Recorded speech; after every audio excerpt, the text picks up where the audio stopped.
आप लोगों को कहा जाता है कि हमने गुरुजी के लिए वकील खड़े कर रखे हैं, 38 वकील खड़े कर रखे हैं, सुप्रीम कोर्ट के वरिष्ठ अधिवक्ता एपी सिंह जैसे वकील हमने खड़े कर रखे हैं, चंडीगढ़ हाई कोर्ट के वरिष्ठ अधिवक्ता गर्ग नरवाने वाले जैसे वकील हमने खड़े कर रखे हैं। ये सब ढोंग है, ये सब पाखंड है। आपको बता देते हैं अगर नहीं पता है तो, संत रामपाल जी महाराज जी का एक भी वकील इनमें से नहीं है। जितने भी प्राइवेट वकील सतलोक आश्रम मैनेजमेंट हरियाणा ने कर रखे हैं, वो वकील संत रामपाल जी महाराज जी के नहीं, वो संत रामपाल जी महाराज जी के भाई महेंद्र भगोड़े के हैं। राष्ट्रीय समाज सेवा समिति के उन लोगों के लिए हैं जो भगोड़े बन के घूम रहे हैं। वो केवल कोर्ट में जाकर बचाव संत रामपाल जी महाराज जी का नहीं, बल्कि उन लोगों का करते हैं जो लोग उनको पैसे देते हैं और जो लोग भगोड़े बन के घूम रहे हैं। क्योंकि विचार करना, यदि एपी सिंह वकील या अन्य जितने भी वकील हैं जो अपने आप को सुपीरियर समझते हैं, सुपीरियर कहते हैं, और संगत उनके पर लट्टू की तरफ फिदा हो जाती है अनजाने में, यदि वो वकील संत रामपाल जी महाराज जी के होते और संत रामपाल जी महाराज जी के लिए यदि निष्पक्ष होकर सच्ची नीयत से यदि वो मुकदमे लड़ते, तो संत रामपाल जी महाराज जी ने जो बयान दे रखे ना, उनको कोर्ट के सामने पेश करते वो लोग। अरे संत रामपाल जी महाराज जी ने सबसे बड़ा बयान बरवाला कांड के बाद मीडिया को दिया था, क्योंकि संत के वचन दोगले नहीं होते। संत वही बयान देगा जो बयान उसने मीडिया को दिया है पूरी दुनिया के सामने, और कोर्ट में भी उसने वही बयान दिए हैं। हम अखबारों की कटिंग आप लोगों को भेज चुके हैं, और कुछ सबूत हमने थोड़े बहुत निकलवाए हैं बरवाला कांड के कुछ एक मुकदमों के, वो भी हम संगत में भेज चुके हैं। तो संत रामपाल जी महाराज जी ने भरी मीडिया के सामने, पूरी दुनिया के सामने कहा था अपने बयानों में कि राष्ट्रीय समाज सेवा समिति मेरी नहीं है और मुझे आश्रम के अंदर रोक के रखा हुआ था। मैं तो तारीख पे जाना चाहता था। ये लोग पंचकुला से मेरी गाड़ी को वापस घेर के ले आए, और जो लोग यहां मरे हैं उनके मरने का मुझे बड़ा अफसोस है। और ये जो जितने भी कमांडो थे काले कपड़े पहने हुए, ये मेरे नहीं, ये राष्ट्रीय समाज सेवा समिति के गुंडे थे। Self-proclaimed Godman Rampal, who is just been taken from the Panchkula Civil Hospital for interrogation and will be produced before the court at 2 o'clock, has just spoken to reporters saying he hasn't used followers as a shield.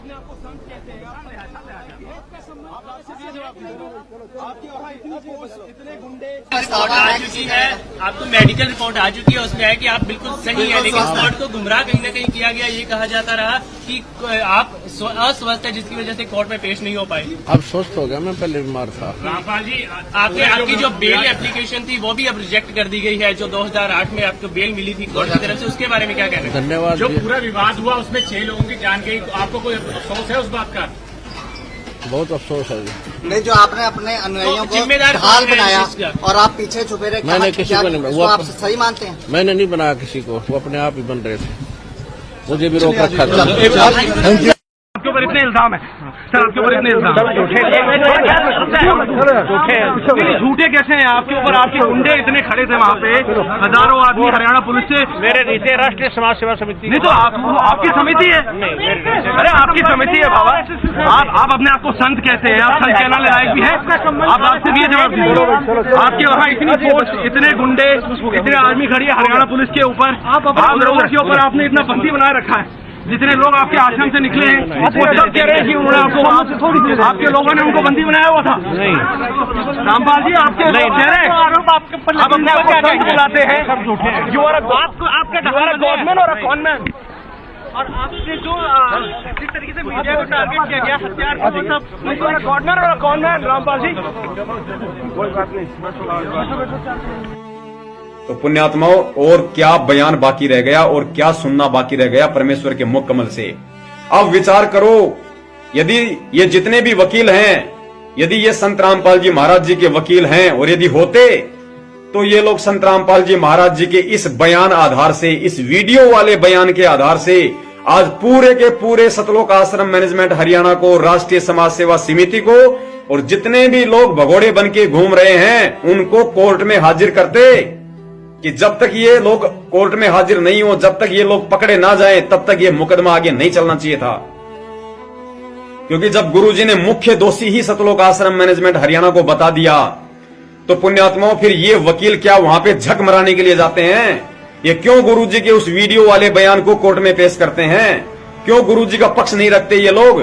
क्यों ये लोग सतलोक आश्रम management Haryana और राष्ट्रीय समाज सेवा समिति के तलवे चाटते हैं? आज तक इन वकीलों ने एक भी शब्द जाके कोर्ट में क्यों नहीं बोला कि मेरे मुवक्किल संत रामपाल जी महाराज जी ने बरवाला कांड का दोषी राष्ट्रीय समाज सेवा समिति को बताया है, और राष्ट्रीय समाज सेवा समिति के जितने भी लोग हैं, जिन लोगों के नाम संत रामपाल जी महाराज जी ने अपने बयानों में दिए हैं, उन लोगों को कोर्ट आदेश दे कि पुलिस उन लोगों को पकड़े, उन भगोड़ों को पकड़े और कोर्ट में हाजिर करे, ताकि संत रामपाल जी महाराज जी और संत रामपाल जी महाराज जी ने जिन जिन लोगों को दोषी बनाया है इन मुकदमों में, उनका आमना सामना हो, कोर्ट में बहस हो और फिर दूध का दूध और पानी का पानी हो जाए कि गलत कौन है और सत्य कौन है। अब बताओ, इन मैनेजमेंट वालों को इन वकीलों ने कितनी बार कोर्ट में पेश किया है और कितनी बार इन लोगों ने कोर्ट में जाकर जजों के सामने ये बात कही है कि आप राष्ट्रीय समाज सेवा समिति वालों को क्यों नहीं पकड़वाते। जिन लोगों को आपने पीओ घोषित कर रखा है, भगोड़ा घोषित कर रखा है, जो लोग वांटेड हैं, जो बरवाला कांड के दोषी हैं, जिनके विषय में संत रामपाल जी महाराज जी ने बयान दे रखे हैं, उन लोगों को आज तक गवर्नमेंट ने और इस प्रशासन ने, सरकार ने क्यों नहीं पकड़ा, क्यों नहीं कोर्ट में पेश किया। ये लोग क्यों बोलेंगे ये बात? वकील कभी जिंदगी में भी ये बात नहीं बोलेंगे, क्योंकि डॉक्टर कभी नहीं चाहता कि दुनिया स्वस्थ हो जाए।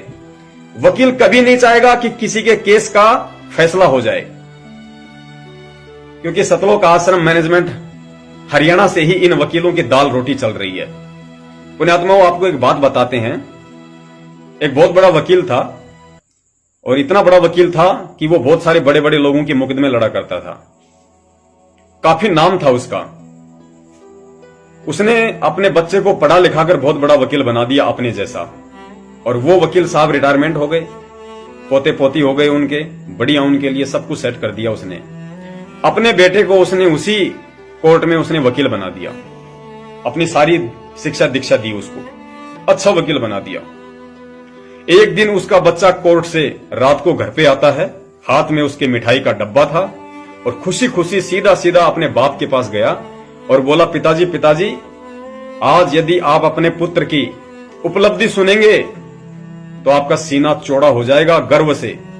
तो बाप ने कहा कि बेटा बता ऐसी क्या बात है। बोला, पहले आप मुंह मीठा करो। उसने एक लड्डू निकाला, पिता के हाथ में दिया, तो पिता ने कहा कि रे पहले बात तो बता क्या है, ऐसा कौन सा तीर मार के आ गया जो तेरा बाप इतना खुश हो जाएगा। तो उसके बेटे ने कहा कि पिताजी, आप सेठ हल्दीराम का पिछले 40 साल से मुकदमा लड़ रहे थे। हाँ, बोला बेटा मैं लड़ रहा था। बोला, पिताजी पिछले 40 साल से आप उस मुकदमे को नहीं सुलझा पाए, और आपका बेटा आज उस मुकदमे को सुलझा के आ गया, आज हल्दीराम के बेटों को न्याय दिलवा के आ गया। इससे बड़ी खुशी की बात और क्या होगी। मुंह मीठा करो पिताजी। तो उसके पिता ने क्या किया, वो मिठाई का डब्बा तो रखा नीचे, और एक उसके कान के नीचे लगाई खींच के, और बोला, हरामखोर, अरे जिस हल्दीराम वाले मुकदमे के पीछे नालायक मैंने तुझे पढ़ा लिखा के वकील बनाया, जिस मुकदमे के पीछे मैंने 3-3 बहनों की एक से एक परिवार में लाखों रुपया खर्च करके शादियां कर दी, जिस मुकदमे के पीछे आज मैं तेरे बच्चों को बढ़िया बढ़िया स्कूलों में पढ़ा रहा हूं, और जिस मुकदमे के पीछे आज तुम भाइयों के लिए मैंने अलग अलग कोठियां बना दी हैं, और नालायक तूने उसी मुकदमे को आज सुलझा दिया, तूने तो न्याय का कत्ल कर दिया। तो पुण्यात्माओं, वकील कभी नहीं चाहेगा कि किसी का मुकदमा सोल्व हो जाए, क्योंकि वो उसकी रोजी रोटी है, और वो अपनी रोजी रोटी पे लात नहीं मार सकता। यदि उसको लगेगा, 99% ऐसे वकील हैं, यदि उनको लगेगा इस मुकदमे में कोई दम नहीं है और ये मुकदमा इसके पक्ष में आने वाला है, उस मुकदमे में भी उस आदमी को जबरन इतना उलझा दिया जाता है कि वो अपना साल भर का कोटा पूरा कर लेता है। तो पुण्यात्मा, वकील कभी नहीं चाहेगा। तो ये जितने भी वकील हैं, चाहे एपी सिंह वकील हो, चाहे गर्ग नरवाणा वकील हो, या सतलोक आश्रम मैनेजमेंट के जो सुनीता वकील है, और ये जो दिलबाग सिंह वकील है, ये जितने भी वकील हैं जो अपने आप को वकील कहते हैं, पुण्यात्माओं, ये सारे के सारे वकील सतलोक आश्रम मैनेजमेंट हरियाणा के हैं, उनके तलवे चाटते हैं, उनके पैसों पे ये अपनी रोजी रोटी कमा रहे हैं, क्योंकि सतलोक आश्रम मैनेजमेंट हरियाणा उनको फीस देता है, उनको पैसा देता है। तो पुण्यात्माओं, यदि सतलोक आश्रम मैनेजमेंट हरियाणा आप और हम भक्तों की जेब काट के उन वकीलों को पैसा दे रहा है, तो वकील तो उसी की गाएगा जो उसको फीस देता है। तो आप मुझे ये बता दो कि ये वकील संत रामपाल जी महाराज जी के खिलाफ इस राष्ट्रीय समाज सेवा समिति को कोर्ट में क्यों पेश करेंगे, और क्यों ये संत रामपाल जी महाराज जी का सही पक्ष कोर्ट में रखेंगे? कभी जिंदगी में नहीं रखेंगे ये लोग। तो तो आप लोगों ने आंखें खोलनी चाहिए पिछले 4 साल से। इसलिए तो हम लोगों को मूर्ख बनाया जाता है। गुरुजी के बयान संगत में सार्वजनिक नहीं किए जाते। क्यों नहीं किए जाते? क्योंकि गुरुजी के मुकदमे में कोई सही तरीके से पैरवी हो ही नहीं रही। गुरुजी के मुकदमों को अटकाया जा रहा है, तारीखों पे तारीखें डलवाई जा रही हैं, क्योंकि सही तरीके से बहस होती नहीं है।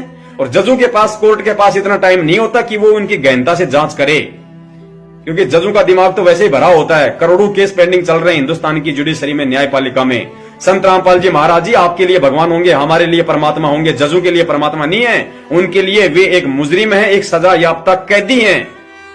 और वो उनको उसी दृष्टि से देखते हैं जिस दृष्टि से वो एक अन्य सामान्य नागरिक को देखते हैं। तो आप और हमारे को मूर्ख बना के, हमारे कंधे पर बंदूक रखकर, हमारे से ही पैसा लेकर, हमारे से दान लेकर, हमारे से पैसा लेकर, वही दान का पैसा गुरुजी के खिलाफ यूज किया जा रहा है इन वकीलों को देकर, क्योंकि ये वकील गुरुजी के खिलाफ काम कर रहे हैं। तो पुण्यात्मो, आपका दान आपके ही गुरु के खिलाफ यूज में हो रहा है, तो हमसे बड़ा गुरुद्रोही और कौन होगा? इसलिए ये लोग गुरुजी के बयान संगत में पारित नहीं करते, क्योंकि अगर बयान संगत में भेज देंगे तो संगत को मालूम पड़ जाएगा कि इन वकीलों ने आज तक किया क्या है। आप लोगों को मूर्ख बना दिया जाता है। फला दिन गुरुजी की हिसार में तारीख है, आप लोग वहां पे सज धज के, वहां पे मतलब बनाजी बन के आप वहां चले जाते हो।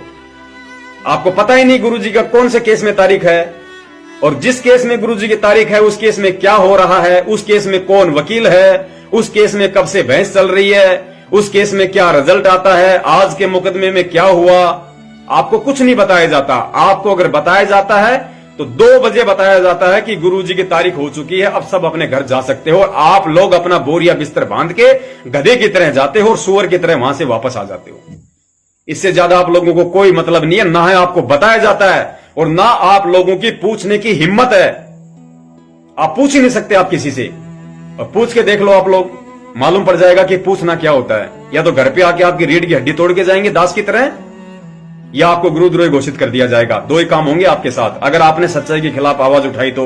इसलिए दास निवेदन करता है इस मूर्ख संगत से कि अंधकार में जीते रहो, अंधकार में जीते रहो, अंधेरे में तीर मारते रहो, इशार तारीखों पे जाते रहो, मैनेजमेंट को दान देते रहो, गुरुजी को बदनाम करते रहो। सच्चाई के लिए आवाज मत उठा देना, वरना तुम गुरुद्रोही हो जाओगे दास की तरह। हाँ, और गुरुद्रोही हो गए तो सतलोक नहीं जा पाओगे, फिर तुम्हारा तो मिशन रुक जाएगा, मानव जीवन तुम्हारा बर्बाद हो जाएगा, तुम्हारी भक्ति बर्बाद हो जाएगी अगर तुमने सत्य बोल दिया तो।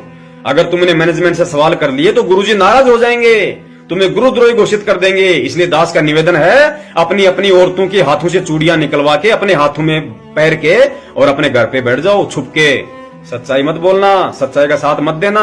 अगर सच्चाई का साथ दे दिया तो कल को दुनिया तुम्हारे को धिक्कारेगी कि देखो संत रामपाल जी महाराज जी के भगत भी सच्चाई का साथ देने लग गए। तो भाई अपने अपने घरों में बैठे रहो बहुत शांति से। गुरुजी दुखी हो रहे हैं, बहुत अच्छी बात है। गुरुजी हमेशा दुखी होते हैं, परमात्मा हमेशा दुखी होते हैं। हम गधों के पीछे, वो परमात्मा सतयुग से दुखी होता आ रहा है, इस कलयुग में भी दुखी हो लेगा, कोई बड़ी बात नहीं है। बोलने दो परमात्मा को दुखी, उनकी आदत है दुखी होने की, उनको होना है दुखी।